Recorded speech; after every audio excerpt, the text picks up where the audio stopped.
You just mentioned about the J.D. Vance. Recently he said, quote, "Putin doesn't seem to quite know how to get out of the war." Is he right?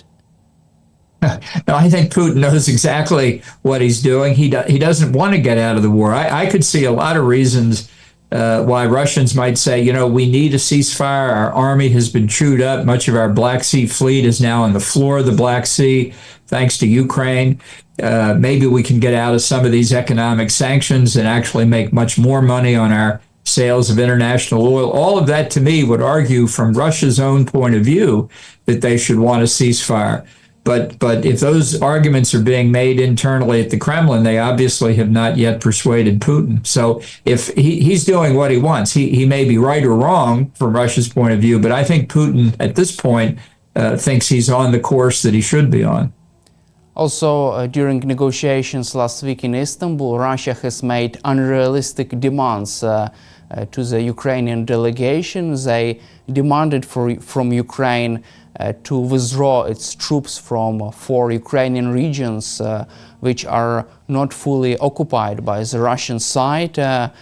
From your perspective, is there any chance that Russia could make a compromise? Do you see this as a starting point for negotiations, or Russia's position which will not be changed? I think the Kremlin knows they're not going to have that demand met, that the best they can do in the near term on a ceasefire is something along the existing battlefront, that you freeze the forces in place, that becomes the ceasefire line. So I suspect that making this more extravagant claim on all 4 of the provinces that they think should be Russian, that it's for domestic political purposes in Russia, but also to be used as a bargaining chip to get something else. I think what Putin is also interested is redeployment of some NATO forces on Russia's flanks, maybe from the Baltics, maybe from Eastern Europe countries, NATO members. I don't think he should get that either, and I doubt that he will. But in his mind, the redeployment of NATO forces is important because it affects Russia's defensive posture. We see reports even today in the United States of buildup along the border with Finland. So I think Putin's got the big picture in mind here, again, from his perspective in Moscow, as part of this exercise to try and recreate the Russian Empire. Do you expect any kind of a breakthrough in negotiations until the end of this year? And do you expect Trump to reach a ceasefire deal, to have any kind of success in that?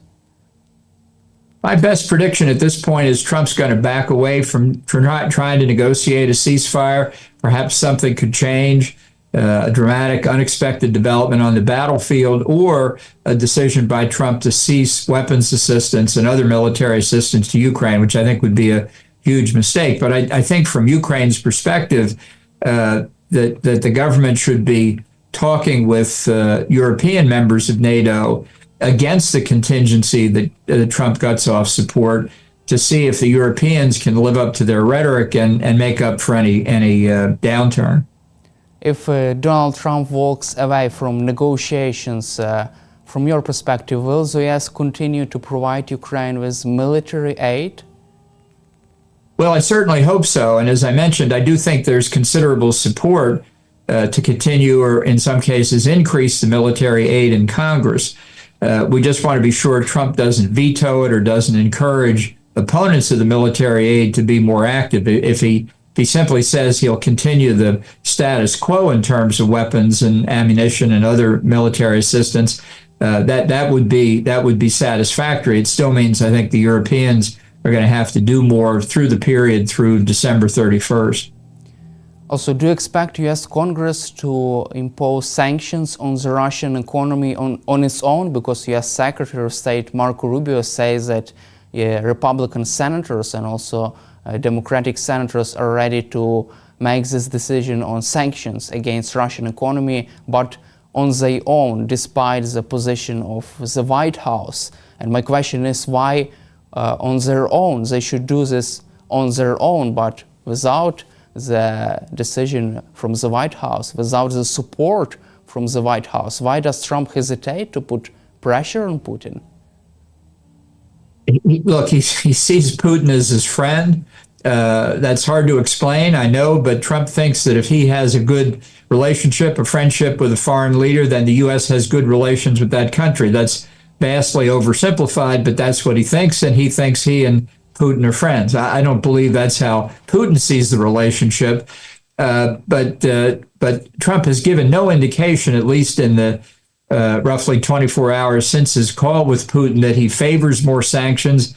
And my guess is if he called Lindsey Graham and said, don't proceed with this legislation, that Graham would back away. I think it's helpful to have it out there. Certainly it's something that Putin can't ignore as long as the legislation is pending. I'd be surprised if it moved forward quickly. Among other things, we're engaged in a huge domestic battle in Congress over the fiscal budget for the federal government. It's enormously complicated, and I don't think that there'll be much attention paid, certainly in the House or even the Senate, until we get this out of the way, probably within the next 30 days. You just mentioned about the friendship between Donald Trump and Vladimir Putin. What are the main reasons of this friendship, special relations, so-called special relations between Trump and Putin?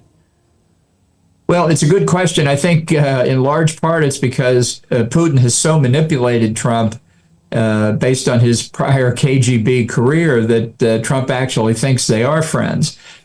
Trump has this fascination with authoritarian figures. He thinks he's friends with Xi Jinping of China, with Kim Jong-un of North Korea. When they first met in Singapore, Trump said about Kim Jong-un, we fell in love. That's not how Kim Jong-un sees it, but this is how Trump can get wrapped up in his perceptions, which I think are incorrect, but which allow these authoritarian leaders to take advantage of him. And he just being played by those authoritarian leaders during negotiations. Yes, I think that's exactly what Putin has been doing to him since the inauguration. And do you think that Marco Rubio or other members of Trump's national security team were present during phone calls between Trump and Putin? I don't know. Normally, it's the practice that the national security advisor is on all calls with foreign leaders the president takes. Rubio is now holding both jobs as national security advisor and secretary of state, so he should have been on the call. I don't know that the White House has indicated one way or the other whether he was. Let's also cover Putin's regime and recent recent article from the Washington Post. According to the Washington Post, interviews with Russian military commanders and Russian soldiers, most of the Russian soldiers today would be not satisfied with a peaceful settlement of the war unless Russia occupies 4 Ukrainian regions fully. What is your take on that, and does it mean that Putin is afraid of ending his war without achieving maximalist objectives? Well, I think it's a reflection of 3+ years of Russian propaganda. I mean, in the West, many people talk about this as Putin's war, but I think it would be a mistake to ignore that Putin and his advisors in the Kremlin reflect a considerable body of Russian opinion. And over the past 35 years, they've convinced a lot of Russians that the breakup of the Soviet Union was a Western plot, and that Putin's effort to recreate the Russian Empire as he sees it is part of a war against the West. So if you've convinced people that that's actually what happened in history, these attitudes by the Russian soldiers make sense in that light. It happens to be wrong, but that's all they've heard for the past decade or so because of Putin's control over news and information inside Russia. Also, there is an interesting debate among some analysts that if Putin accepts ceasefire deal on not really pro-Russian terms, on normal terms, then his regime could be endangered. His soldiers or other mercenaries could topple his regime. What is your take on this possibility? Well, I don't see that at the moment. I think that's a useful thing for Putin to say to outsiders to justify his very tough position. But at this point, Russia isn't a government in a conventional sense of the word. It's like a criminal gang.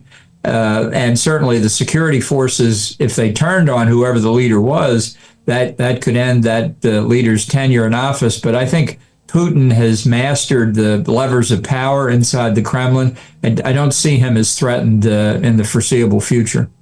And also, according to the Washington Post, there is a big concern in Kremlin about the Russian soldiers who could go home after possible ceasefire deal and could endanger Putin's regime because of their violent nature and other, for example, psychological problems after participating in the war. What is your opinion on that?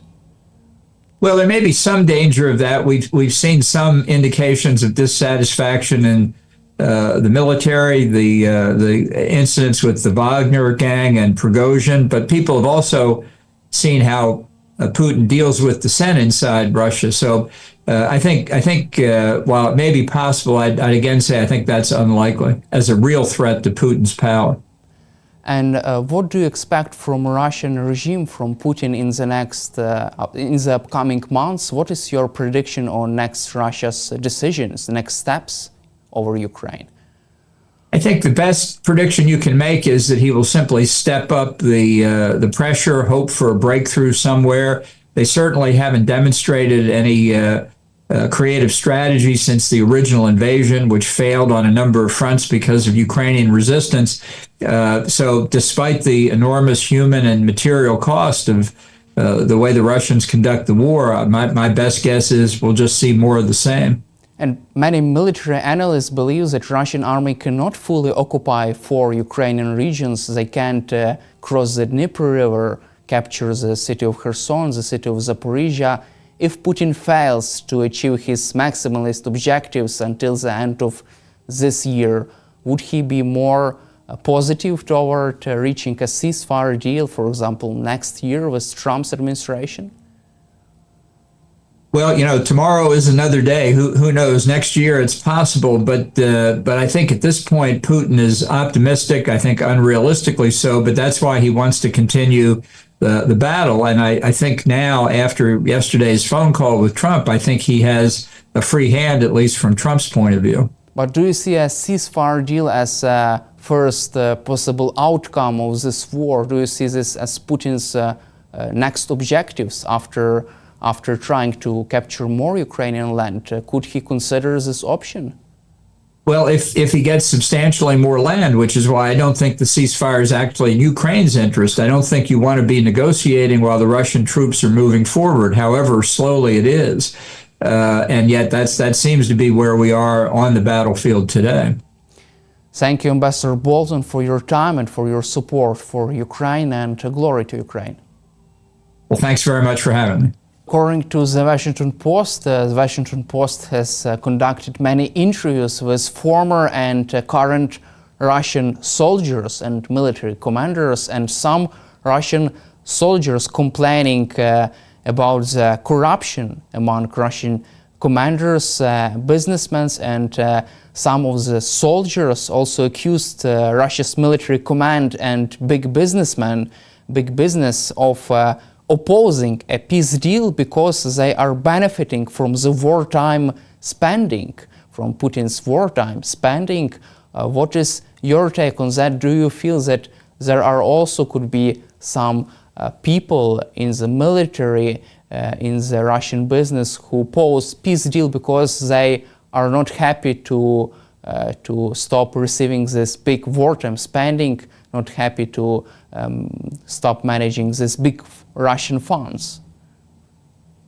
Unfortunately, it might seem incongruous to us here in the West, in sort of democratic world, but that is probably very, very likely. It is clear that some of Putin's close aides, some of the elite in Russia do own the factories, which are now generating billions and billions of rubles and dollars worth of profit for those who own them. And those, rich people, these are the oligarchs who've got their super yachts in the Mediterranean, ski chalets in Europe, etc., and their private jets. They are making a fortune out of this war. And it's quite believable that they want things to carry on so they can keep on making money. It's a mark of these sort of people, how sort of selfish they are. But I think it's well been known that the Russian state has been corrupt for years. And when you have a tyrannical leader like Putin and an autocratic way of leadership, this tends to happen. Again, it's incongruous to us. But I am sure that those people who are making a fortune are the strongest voices behind Putin, telling him that he should keep going, because it's not them who are having to fight at the front line. It's not their children, I expect, who are fighting and dying in the Donbass and elsewhere on the front line. So unfortunately, I expect there is a lot of truth in the rumours that those factory owners are keen to see the war going on so they can keep lining their pockets with more and more rubles and gold, no doubt. Also, according to the Washington Post, Vladimir Putin is really in difficult situation, as you previously mentioned, because an unconvincing victory, Russian unconvincing victory, could bubble up into the kind of discontent that fuels the Wagner force mutiny in 2023. So Putin is afraid of accepting a peace deal which would not be convincing, would not be seen as a convincing Russia's victory. What is your take on that? Well, I think it's interesting that he sacked some senior generals recently. I tend to forget about Prigozhin, who was leader of the Wagner group, who did lead the rebellion against the Russians, against the Russian state, as it were. And of course, we know that his aeroplane then blew up in the middle of the sky on its way out of Moscow. So I think there are two sides to this. I'm sure there are people like Prigozhin in and around Moscow and the Kremlin who are deeply concerned of what's going on and are no doubt plotting to take over. And I'm sure there are other politicians, in inverted commas, in the Kremlin who would like to take over from Putin as well. But we know Putin runs a very tight ship. He's paranoid about his own security. His own security guards even have to get checked before they come and see him. And I personally believe he didn't go to Istanbul to the meeting that he'd arranged last week with President Zelensky because he was terrified that he would be taken out in Istanbul, either by Secret Service agents or even arrested. Let's not forget he is an indicted war criminal at the International Criminal Court. So lots of things I think going on at the moment, and Putin. I think the Russian army itself is reaching its culminating point. In other words, running out of steam, and I think Putin is probably sitting very uncomfortably in the Kremlin at the moment, realizing that he's not going to achieve his objectives. The population are realizing, quite what a devastating thing he's done to the Russian country and the Russian people, and no doubt there will be a number of Russian generals and Russian politicians who are thinking about removing him and taking up the mantle themselves. We shall see. But let's hope that pressure does get Putin to the negotiation table before it's too late for the people who've got to fight in the front line at the moment, and too late for Putin himself. But you believe that there could be some people inside Russia who would like to remove Putin from power, for example, in case if he fails in these negotiations, if he does not accept any kind of a ceasefire deal, or if he overplays his hand by pretending to like to have a peace deal, but by delaying this deal, just forcing Trump to walk away from these negotiations, leaving Russia in really bad condition, with really bad situation with this war going on. I am sure there are people in Russia and in Moscow who are looking at what's going on at the moment, who are deeply dissatisfied with the way that Putin is running things and are deeply dissatisfied the way the country's going, the economy's going, and everything else. And are probably hopeful, like the rest of the world is, that there will be a ceasefire and some sort of peace deal. I am sure that if Putin continues to ignore pleas for a ceasefire, continues to ignore the US president and the European leaders, then he is getting himself into an even more difficult position. And although we don't have a great sight of what's going on in Moscow because of the way that the state control the media and social media, I think one would be fairly confident that there are people ready to take over from Putin if he trips up much more. And let's hope that will be enough to get him to this negotiation table sooner rather than later. And from your perspective, do you feel that Putin can just continue his war despite the negative effects on Russian economy? Can he just move forward with his war and decline all offers received from US President Trump, from European leaders? What could be with Putin's regime in such case if he just decides to continue his war without the possibility of achieving his maximalist aims, like just decide to continue his endless and war without any kind of a good objective achieved in the nearest future? Well, the fact that he's kept going for 3 years really does worry us all, I think. His Achilles heel, I mean, his big weakness is going to be his ability to generate foreign income. And at the moment, virtually all of that comes from oil.